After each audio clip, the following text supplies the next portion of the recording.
And the end of the main growing season of the vertical pallet growing wall. You can see the basil done really well. I have been deheading it because I don't want these to go to flower this side because they're for our guest. This parsley, now I believe this is the one I couldn't see over the bag. These are cat food bags cut down that I've inserted so the wood will preserve. So that's really grown. Ignore this bit of spinach, I'll show you that in a minute. It's not even in this layer. Then we have more basil. The basil's grown spectacularly well over here. More parsley. This was the basil that went crazy at the very beginning. He's doing well.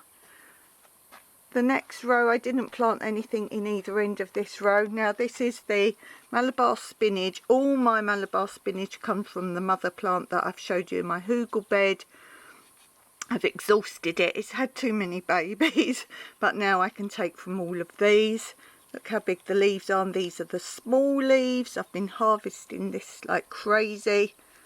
Love it. Use it many different ways, but particularly in my sauces. It's good for you and it's nice flavours. But look, it goes up here, goes through there. Where's he gone? Oh, he's through the other side. Let's get him back. Where's he going? Oh, look, he's come out this side. I'm on the inside now. It's round here, round here. So he obviously wants to be in here. He's going back on himself. Now, I don't know if that's a bad thing, whether he will strangle himself, so I'm going to undo that in a minute. I'm still on the inside. I've done that, so he's come through from the outside, and now I've just let him go round this pole and up there. That's better. I think he might strangle himself otherwise. So back round the other side. There he is now from the other side. He has gone through and then up this pole up there. And that's nothing. We go on to the next Malabar spinach. Yes, I must start harvesting new plants off some of these. Do these just continue to grow and grow, or do they die? Or do they die back and come back again? I know nothing about them. I just grow. And then we have this one here. This looks more like a bush, this one. I don't know what they're supposed to look like. So to me this looks like perhaps this is how they're supposed to really look. But then my stringy ones I harvest from. For example, now this one, this is a stringy. This is the one that went crazy before, you saw. So it's going along here. These are what I harvest off. It goes up here, up here, up here, up here, up here.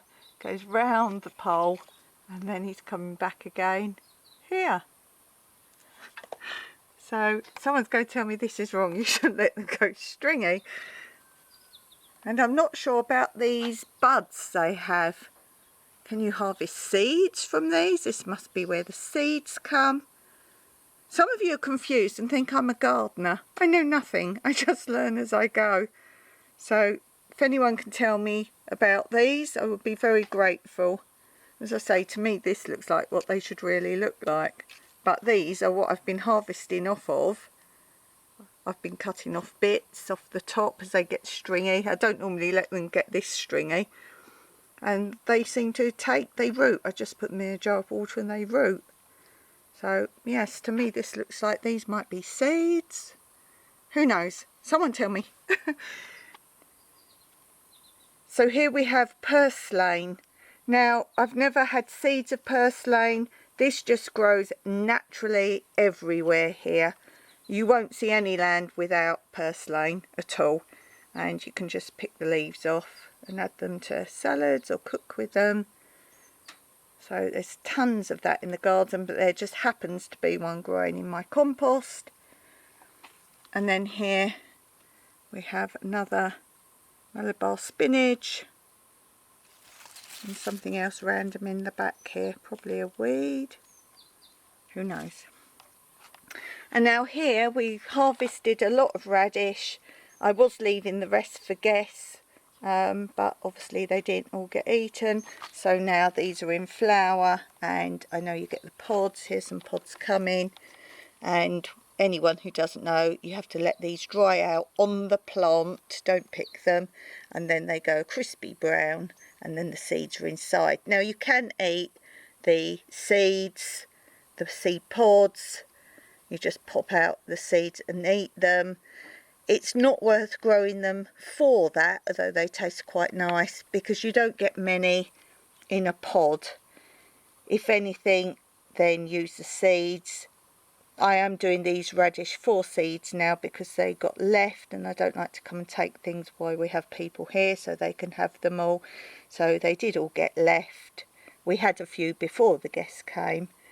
But these ones I will now use for seed to grow, because as you'll see, all this row was radish.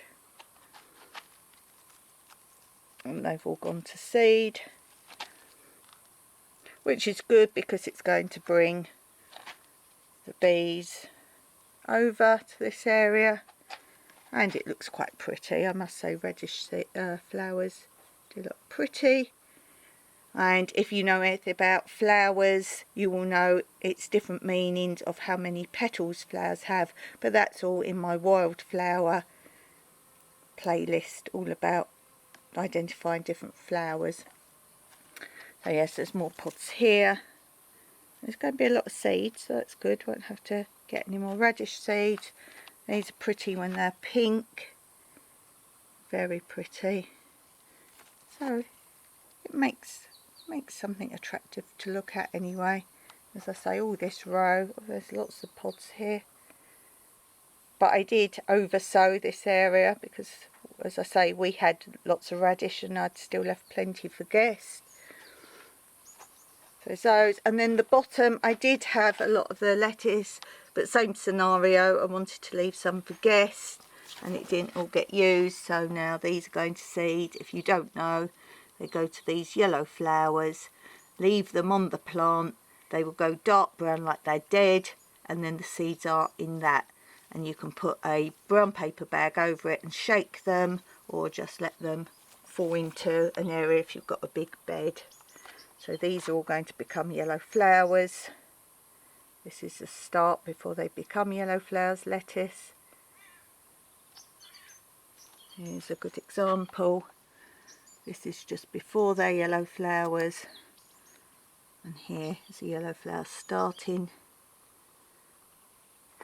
So all this bottom row is that, and then they go like this, like wispy. Now if you're in a small area like this for growing, you want to put the brown paper bag over these now, because as soon as the wind comes, they turn to the black seeds and blow away. So put a brown paper bag over it. You can just put a clip on and leave it there, or you can shake them off, or put the bag over, snip off the bottom and shake them, but wait till the seeds are there before you do that. So that's the update on the growing wall. That's really come on amazingly. It's almost been full cycle of everything in just a few months. Let me know in the comments below if you like this as one of our many vertical growing areas. Frugal, no cost build, no screws, no nails, and I'll link the video below how we did it.